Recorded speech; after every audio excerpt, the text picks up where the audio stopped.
I normally add this at the end of the video and a little bit in, but I want to start out by saying if you like the video, please leave a like, and if you really like the video or the sound of my voice talking over things, then consider subscribing to the channel. First things first, here are the redeem codes for the stream. If you want to pause the video and enter these, I'll leave them on screen for a little bit.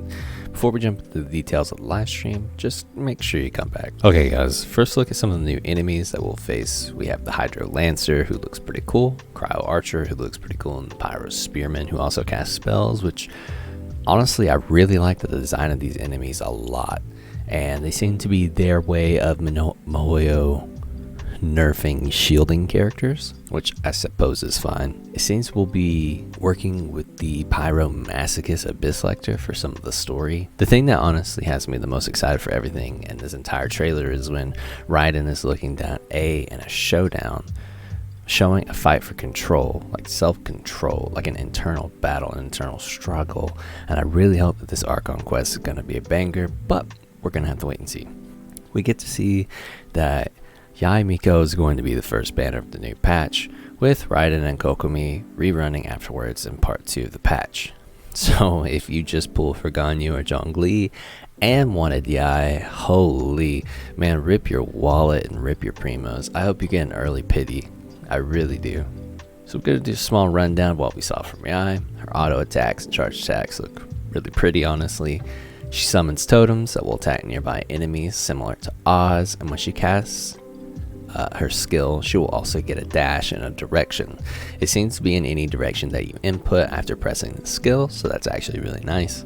And for her elemental burst, she unleashes a lightning bolt that will also consume her elemental skill totems for additional bursts of lightning, and this will also reset her elemental skill. So pretty much she's got a Ningguang playstyle, just foxes and electro. So if you like Ning like I do, then you will like Yae. I'm personally not going to be pulling for Yae, but we'll discuss why a little later. So it seems I was right that it looks like we will be fighting the Raiden Shogun as a weekly boss. Not so much that I said we'll be fighting Raiden Shogun, but I did in the bingo video mention that I think we will be getting a new weekly boss. And honestly, she looks insane in her cracked out of her mind form. Really looking like Raiden Mei from Honkai, but it's okay because Raiden's hot.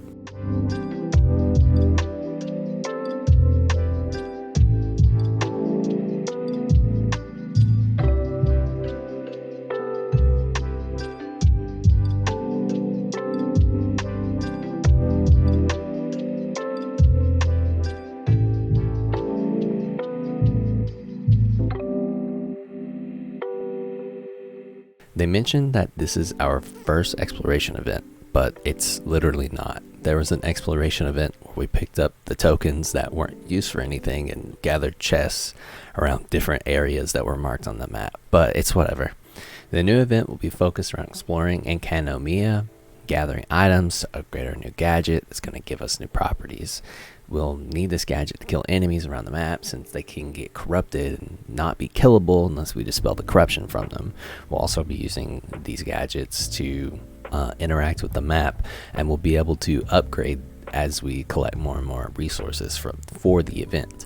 This event's also going to give us a new catalyst and upgrade materials for it, but we don't know the stats on the catalyst as of time of recording, and as soon as we do, I'll have it in a video most likely coming up tomorrow, covering anything that I missed today, or you can leave it in the comments and I will pin it. We also are getting a Mario Maker mini game that we can make our own maps to edit and let others play in these domains, while also playing the pre-created ones to earn Primogems, which will be pretty cool for those that love being more creative than finding things or exploring. But for me, it's going to be a little side thing. I might make a few, we'll see. We'll also be getting the event of Drink-a-Dreaming, where we are going to be playing bartender. We also have the return of Hyakunin Iko tag team domain, where we made multiple teams of 2. We would rotate through them to clear the enemies in a domain, which honestly I thought was pretty fun and welcome it back.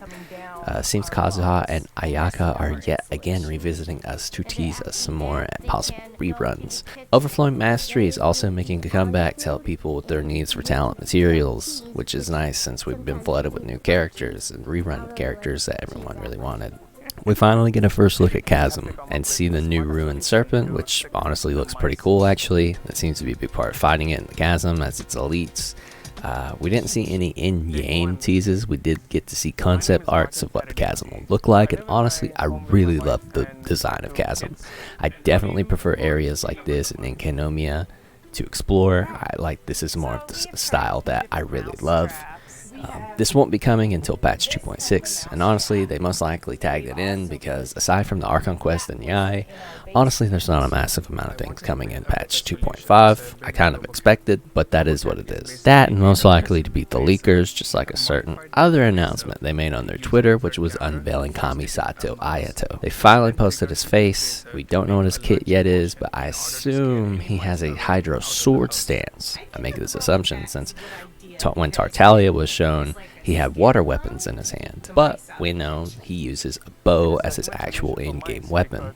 So Ayato, with a sword made of water in his hand, could just have a sword stance and use a different weapon, which would make sense because it makes sense that Hydro users are stance dancing characters because water can ebb and flow. But I don't know anything yet, and these are just speculations, and once they do show anything about his kit, I'll make sure to make a video covering it. This is everything that was shown in the patch 2.5 live stream, and honestly, while I was expecting a little more, I also wasn't expecting Yai to be the first banner of the patch, to be back-to-back with Ganyu and Zhongli. I think that's kind of crappy for people who really wanted her. I was honestly expecting just a little bit more of content to do, a few crumbs of why Raiden is revolting against maybe Scaramouche had something to do with it, since we know the Balladeer is still somewhere in Inazuma with the Gnosis. I was hoping for a few more crumbs there, but we'll see if anything comes up in the Archon Quest. Also, to check out my bingo card for the live stream, we did get the Chasm, we did get the new quest, we did get the new boss, no resin addressing, no new artifacts, no busted characters, which is a big sad because those last three things would have been really nice, especially the resin, but it is what it is, and I hope you're excited for patch 2.5, and I hope you're excited for Yai and the new exploration event. Okay, so if you're a Genshin only viewer of mine, this is where the Genshin part of the video ends and the Splurky announcement side comes in. I was working on making a second channel on top of working a job and some other things IRL, and running two channels alone, since I edit my videos myself, would require me to edit more and became pretty stressful for me, and I really want to make more content on more games. I know it's just upload videos or whatever you want to upload, but the thing is I don't want to ruin my algorithm, but honestly I have too many other projects I'm really proud of and want to show others, and to avoid stressing myself out with two channels, I'll just be creating playlists on this channel to organize my videos. So if you guys watch me for Genshin, there'll be a Genshin playlist, Monster Hunter playlist, and today the special announcement is that we will be making Lost Ark content as well. I plan to delve deep into Lost Ark because I played its beta a few months back, absolutely loved it, and I've been excited for this game to come to NA for years now.